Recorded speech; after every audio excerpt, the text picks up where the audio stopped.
Hello, hello. I am back for another monthly meal plan post. And actually, I'm going to do some batch working today. So you're going to get June's Facebook Live meal planning for the month.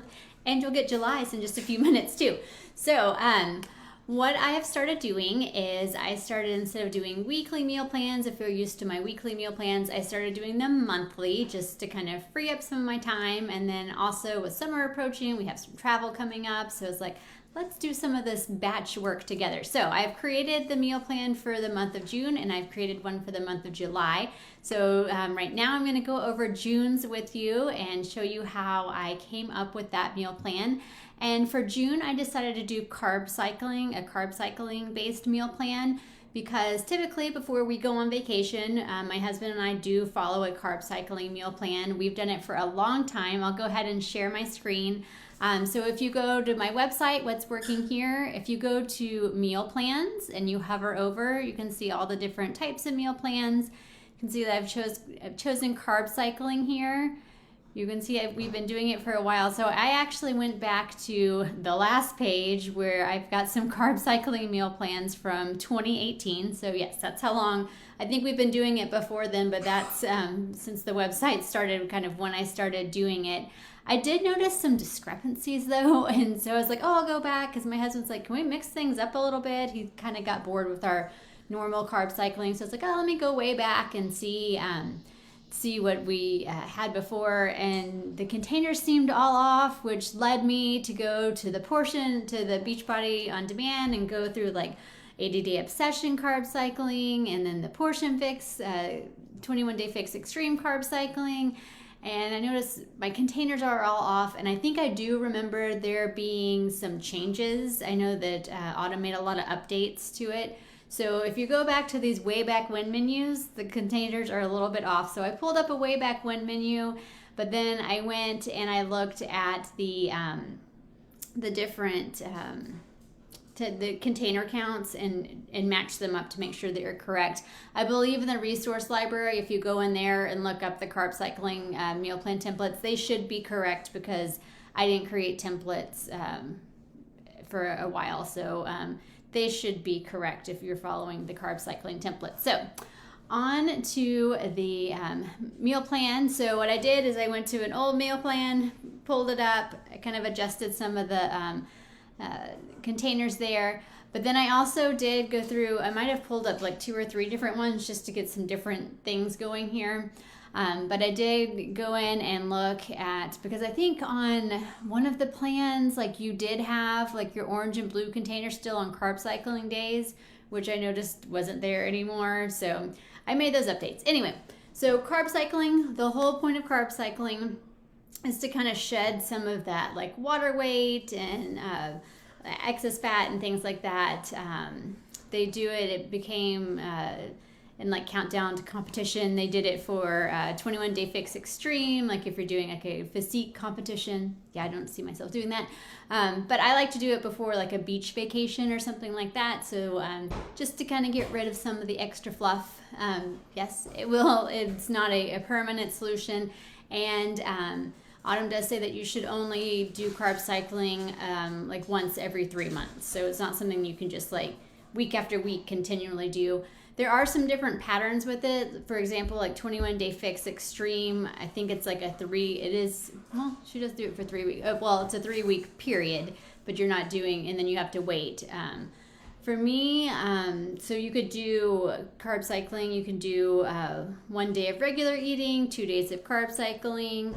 You could do 2 days of regular eating, 1 day of carb cycling. There's some different plans. If you go to the Beachbody, the different Beachbody on Demand, the different types of meal plans, you can find it under 21-day fix extreme. There's a peak week for 80-day obsession, that's carb cycling, and then I think the regular portion fix plans have like a carb cycling one as well. So there's different ways to do it. For me, what I found the best, because I don't last very long with it, is I like to do just 1 week. I do the week before we go on a vacation, I will do 1 day regular eating, 2 days carb cycling, 1 day of regular eating. So that's how I like to do it. So Here is what I've come up with. I like to use the meal plan templates. Like I mentioned, if you go to the resource library and the What's Working Here website, you will find carb cycling templates. You'll find meal plan templates for regular portion fix, time nutrition, all different things there so that you can plan your meals. So I like to start by putting the day of the week. I like to put for my weekly ones. Yes, I still do create a weekly one. For the weekly ones for our family, this is actually the one that we'll be having this week. I put the dates and anything that we have going on. You want to make sure that you plan around things that you have going on. If you're not going to be home to cook, like the Instant Pot meatloaf, it sounds like, oh, Instant Pot, that's going to be really quick. That has to cook for like 45 minutes or so. So it always fools me. So I'm like, oh, it's going to be quick. And I'm like, oh no. So, and I don't know about you, like I'll leave my crock pot alone, but I don't want to leave my Instant Pot at home alone. So just making sure that you can do, cook the meals, you have time to cook them for when you have stuff going on. So I put in the dates, the days, what we have going on, and then I've labeled them carb cycling days and then just left the regular days regular. So what I've basically done is I've copied and I've done the same regular days. I think I switched out the dinners but kept everything else the same. And then I've done the same meal plan for the carb cycling days. I like to do a big meal prep for carb cycling days so that it's just all ready to go and I don't have to think about it. And then I don't have to worry about cooking the meals or anything like that. So starting off, I start off with my Shakeology every day. I swapped out, I noticed on one of the old meal plans I pulled up, I had coconut milk in as a teaspoon. So I was like, oh, that's a good idea because I really haven't been putting like peanut butter or anything like that in. I was like, oh, so I'll go back to that and try that. You do want to avoid usually dairy when you're carb cycling just because it can cause bloating, but coconut milk is non-dairy. And then I've done a spinach egg wrap here, and I did find so I've linked here to the recipe for this. This was a recipe I came up with when I was doing 80-Day Obsession, but I did find some gluten-free tortillas at our grocery store, so can keep that gluten-free. The Chinese chicken salad, that's an old recipe that I came up with a long time ago, and it uses every single container in the rainbow. So usually my blue is down here with my snack, but I moved it up here. And then the pickled okra, and oh, see, I left the apple there. I need to get rid of my cashews.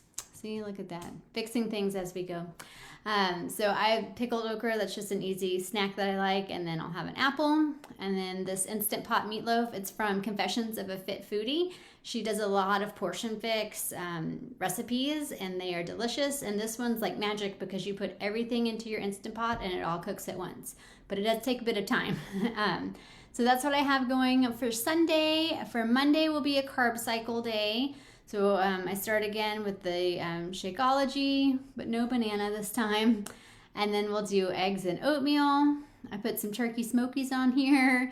And then I'll do salmon and green beans. Before we had been doing tilapia, and I think we're tilapia'd out, so I'm going to change out the fish to salmon. So that's another thing with the meal plans. When you look at them and you're like, oh, I don't like salmon, swap it out to whatever fish you like. Or I don't like green beans, great, have some asparagus. Like, you can look at it for an idea and then just kind of swap things out. Tuna and cucumbers, so I kind of slice up the cucumbers and kind of use them as a dipper there for the tuna. And then the teaspoon will be the mayonnaise. And again, I think I've got like an avocado-based non-dairy mayonnaise.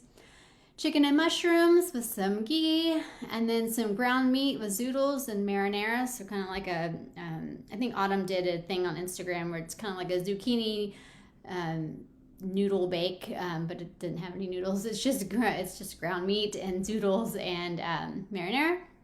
So those are the carb cycle days. And then, like I mentioned, on Wednesday, when we go back to regular eating, it's the same kind of thing, except I put spaghetti on the menu. Again, kind of sticking with the gluten-free spaghetti there and a low-sugar sauce. And then Thursday's a carb cycle day, so same meal plan. Friday's a carb cycle day. And then I think we actually hit the road on Saturday, so we'll start off the day like normal, and then we'll eat out on Saturday night, and probably for lunch as well. But I left this on here. So that is just an easy way to kind of put together a meal plan for summer, to get you ready for a vacation, to feel your best. And if you have questions, let me know. I am happy to help you out. Again, this meal plan won't be posted until June, which is right around the corner, but you'll see it in June.